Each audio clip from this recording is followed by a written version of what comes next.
Kodėl aš rodau negražią akvariumo virtuvę? Juk galima rodyti tik tai, kas gražu.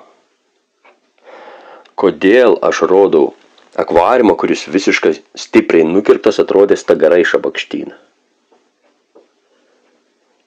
Todėl, kad žmonėms tie super cute akvariumai dažniausiai yra nesuvokiama, kaip iki to daeiti. Žiūrėkit, kaip, va čia yra 2 savaitės nuskirtas viršūnė. Va, nukirpau ir išleido pašakę ir rotalą Vietnam, kaip gražiai raudonuoja. Kaip gražiai eglutėm auga rotala kolorata. Kaip atsirado vietos, kur viskas buvo nepasodinta. Aš nebijojau parodyti šabakštyną. Va, galaksijų mailius plaukioja. Kodėl nebijau parodyti, kodėl sąmoningai rodau už šabakštyną? Todėl, kad visi tie konkursiniai akvariumukai, kuriuos jūs matot nuotraukos, yra tada, kada jie nuvalyti. Kada nuskusti stiklai, pakeis vanduo, kitą dieną jie yra nufotografuojami. Jūs nematot, kaip tie konkursiniai akvariumai atrodo paruošimo metu. Kad jie visiškai nesilaika kiekvieną dieną. Šitą akvariumą aš dabar genėsiu, ravėsiu. Va, išrauta Vietnam hra iš orinės formos. Kokios spalvos. Genėsiu, ravėsiu, palikau vietas. Čia pažeminsiu rotalas, bet man reikia surasti norinčių, dar pakirpsiu, ten paliksiu Vietnam. Tai akvariumas iki pilno vaizdą bręsta ilgai. Kai neskubi ypač, bet trąšų ir CO2, tai vyksta lėtai, bet aš tai niekur neskubu. Bet užtat jis yra švarus, sveikas, mailius išgyvena pats, be jokio mailio skirtam pašarą. Kalbu apie galaksį ir asborą mailių. Apie 20 pagavau, va dabar 2 plaukiai žemiau ir arčiau šalia leduką 1. Čia dar 3 ar 4 mačiau. Aš nebijau rodyti virtuvės. Nes tik matydamas virtuvę, aš galiu nerodyti paslapčių. Kas yra padaryta mano 5 akvariumo sistemos vandens pratekėjimą. Nu, jūs to nepasidarysit jums. Aš galiu nerodyti sąmoningai, kaip pasidarau savo lempas. Vieną lempą, kuri veikia 2 akvariumams. Nu, aš galiu nerodyti.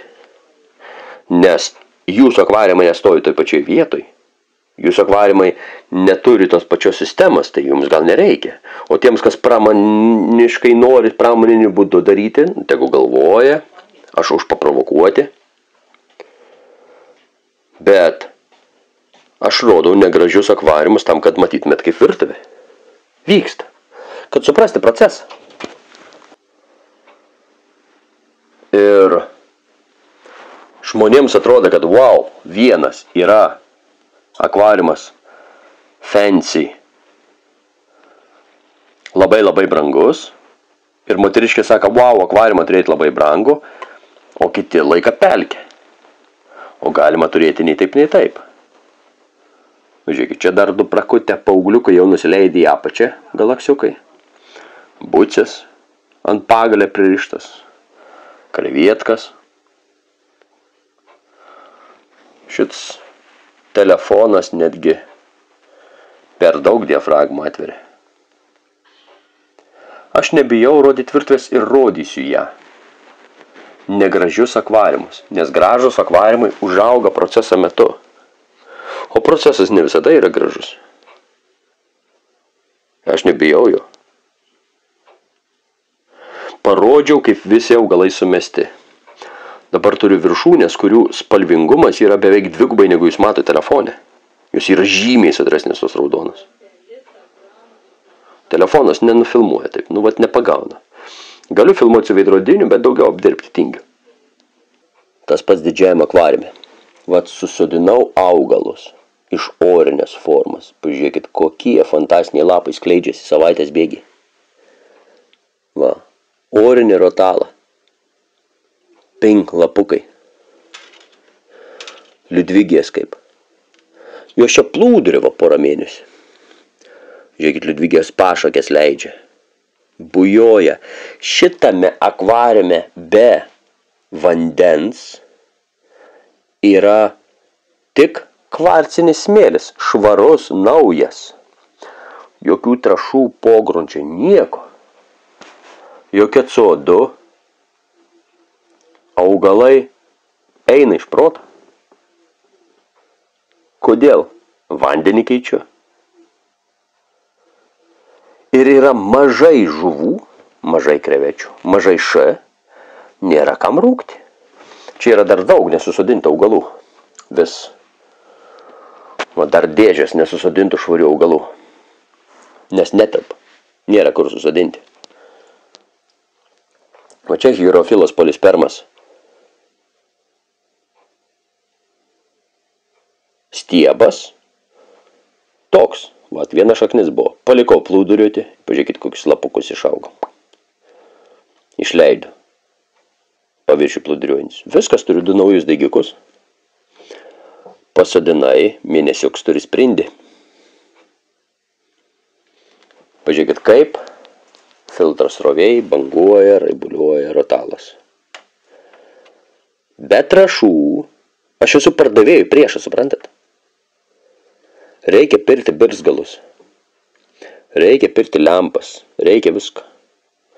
Galima, jeigu nori labai greitinti. Bet nereikia. Galima. Galima daryti greitus keipus. Galima daryti high-endą. Galima. Bet high-endė veiks tie patys low-endą principai. Deguonis, nitratai, nitritai. Tai daryti galima. Technikas pagalba labai daug. Ir degonim prisotinti su burbulėtorium. Galima. Bet galima augalus spalvotus gražius turėti ir be technikas. Ir viskas priklauso nuo neperšėrimo, neperrūgimo. Kad augalų masė būtų žymiai didesnė už gyvūnų masę. Vat ir viskas. Juk galima turėti spalvotą žalią akvariumą, džiunglės. O tada, kai džiunglės gyvena, galima leisti daug gyvūnų džiunglėse gyventi. Bet ne pirma gyvūnus. Va šitą Reinečki mini. Ji buvo visiškai paaugusi augalais, numetusi stagarų. Lika tik, tik lapai. Nes užgošta buvo. Užgošta. Ji buvo šešėlį. Auga po kitais augalais. Jį išstyba ir lika viršūnė. Normalu. Kitas iš viso, va. Kas lika iš Reinečki. Bet kai prakarpysiu čia šviesos, bus erdvės, galės augti. Hierofilas polispermas. Irgi apačioj stiebai be lapų, nes auga šešėlį ir vargiai stiebėsi viršų. Nukirpsiu, persodinsiu be stagarų, kai atsilaisvina vietas. Yra skirtingas fazės, skirtingi laikai akvariumo. Yra pasodinti, suželti. Jeigu nori labai greitai, bus bėdutės, reikės skubėti. O jeigu niekur neskubi, gali ir be birzgaliukų turėti akvariumą. Gerai, šitame akvariume yra stiklinė. Tropikas progrunčia, kvarcas ir ant viršaus juodas JBL Manano Dark. O patiniam akvariume, kurį rodžiau, nėra nieko išskyrus kvarcinį smėlį ir iš šitų kubų vandenį. Skirtumas yra didelis. Tarp birzgalų. Žinoma, suleidus CO2 ir pilant trąšas, viskas augtų dar greičiau. O kam man to reikia? Kam, jeigu turiu dėžės augalų ir dabar? Kad biznelį daryti? Pardavinėti augalus? Yra logikas. Bet jeigu aš auginsiu augalus šerdamas trąšomis ir jie bus lepus, tai patekę į kitą akvariumą jie gali nenorėti augti,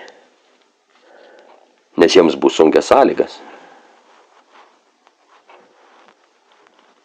O mano akvariume augalai yra nelepus, gauna tik šviesą.